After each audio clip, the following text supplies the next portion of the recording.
135 on top, 27 below it, with the ones places lined up here. And our answer line and subtraction symbol is there. Now we can start subtracting. Uh-oh, look at this. In our ones place column, the digit on top is smaller than the digit on the bottom. How can we subtract a bigger digit from a smaller one? Did we make some kind of mistake? When we wrote our problem correctly, the bigger number is our number. And sometimes this just happens. The top digit might be smaller than the bottom digit, so you can't subtract it. Unless borrow. Here's how borrow works. The top digit is 5, but the digit below it wants to take 7 away. I don't have 7. I only have 5. Well, what about the number?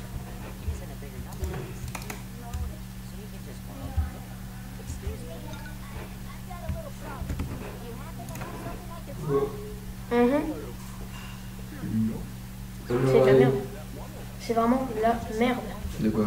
Ça, la prof, hein, attends. J'ai pas compris un exercice, il me demande de mettre des algorithmes dedans. Enfin, d'utiliser un algorithme pour résoudre une addition. Je suis en mode, il n'y a pas besoin d'algorithme, enfin. Voilà. Elle me fait hi, Amaury, maybe. Oups, qu'est-ce que j'ai fait?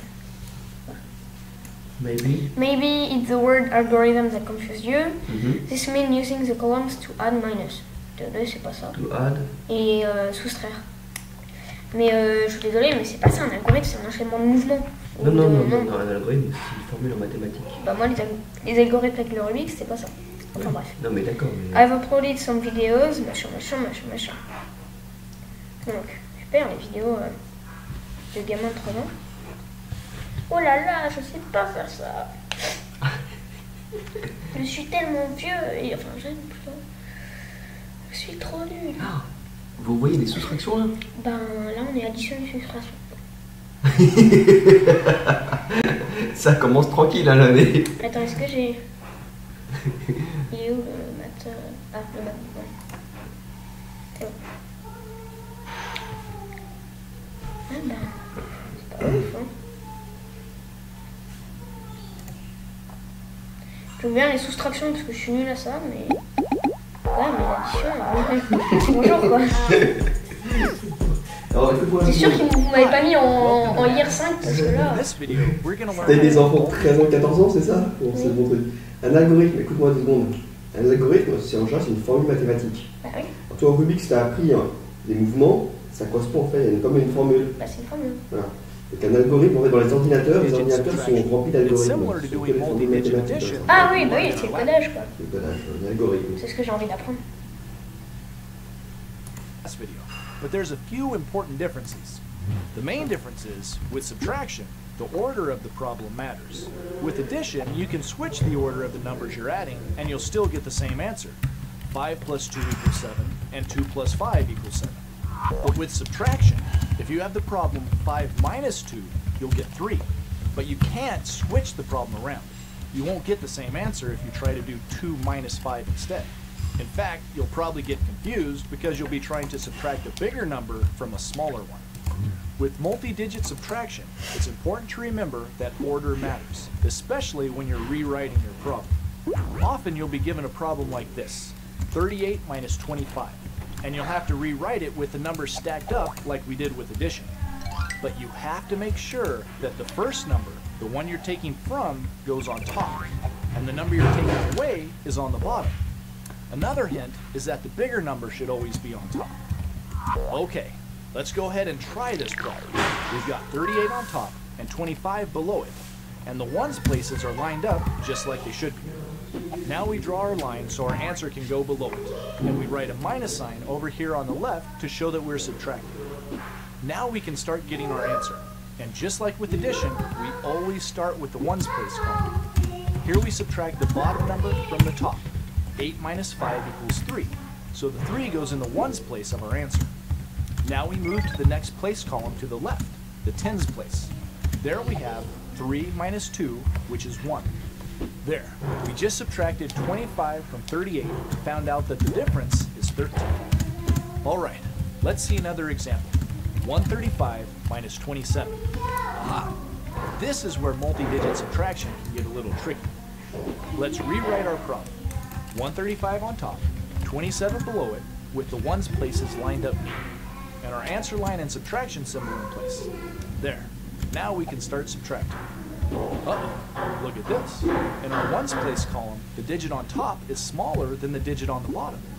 How can we subtract a bigger digit from a smaller one? Did we make some kind of mistake? No, we wrote our problem correctly. The bigger number is on top. Sometimes this just happens. The top digit might be smaller than the bottom digit, so you can't subtract it, unless you borrow. Here's how borrowing works. The top digit is 5, but the digit below it wants to take 7 away. Sorry, I don't have 7. I only have 5. Well, what about your neighbor? He's in a bigger number place. He's loaded, so you can just borrow from him. Excuse me, I've got a little problem. Do you happen to have something I could borrow? Why, of course. Here you go. Great, that 1 will help.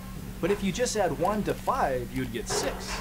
But fortunately, this 1 came from the next number place, and it really represents a 10. And when we add 10 to 5, we get 15, which is big enough. Now, instead of this column being 5 minus 7, it's 15 minus 7. And 15 minus 7 equals 8. Okay, we've got the first digit of our answer. Now we can move on to the next column. But remember, we borrowed from that number place. It used to be a 3, but now it's a 2. It went down by 1 because we borrowed from it. Well, remember, we really borrowed 10 because it was in the next number place. But it's sometimes easier to just think of it as borrowing a 1 and getting to stick that 1 in front of the digit that we needed to borrow. So in the tens place, we have 2 minus 2, which gives us 0 in our answer. And then our last column just has 1 minus nothing, or 1 minus 0, so that's still just 1. There, we've calculated that the difference between 135 and 27 is 108. All right, let's try another example with borrowing, or regrouping as some teachers call it. Let's subtract 58 from 426. Again, we start by subtracting the digits in the ones place column. Here we have 6 minus 8, and since 6 is too small to subtract 8 from, we'll need to borrow. We always borrow from the number place on the left. We'll borrow a 1, which is really a 10, and we'll write it in front of our borrowing digit, in this case 6, which gives us 16. And don't forget to make the digit we borrowed from smaller by 1. You can just cross it out and write the new smaller number above it, like this. Okay, now we can subtract from the first column. 16 minus 8 equals 8. Now for the tens place. Since we borrowed from this column, it's become 1 minus 5. But again, the top number's too small, so we'll have to borrow again. We borrow a 1 from the next number place over, which means that digit will change from 4 to a 3. Then we put the 1 in front of the borrowing digit, which will make it 11. Now we can do the subtraction for that column. 11 minus 5 equals 6. And the last column's easy. We bring that leftover 3 down to the answer line because there's nothing there to subtract from. And that means 368 is our answer. So now you know the basics of multi-digit subtraction. But before you move on to practicing with exercises, I want to show you one more important trick. Once in a while, you'll come across a situation where you need to borrow from the next number place over, but that digit happens to be a 0. How can you borrow from a 0? Well, you can't. So you'll have to borrow from the next 2 digits instead of just 1. In this case, instead of borrowing from 0, you borrow from 40. You'll get the 1 you need to borrow, and the 40 will become a 39. Or in this case, if the 3 needs to borrow, don't borrow from the 0, borrow from the 20, and there'll be 19 left over. Or, what if there's 2 zeros in a row like this problem? Well, if the 2 needs to borrow, then borrow from the whole 500 next door. The 2 will become 12, and the 500 will drop by 1 to become 499. Get the idea? You can do that no matter how many zeros are in a row.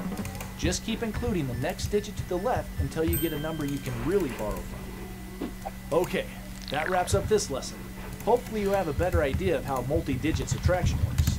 But to really get it down, you've got to practice. So be sure to do those exercises. Thanks for watching, and I'll see you next time. Learn more at mathantix.com.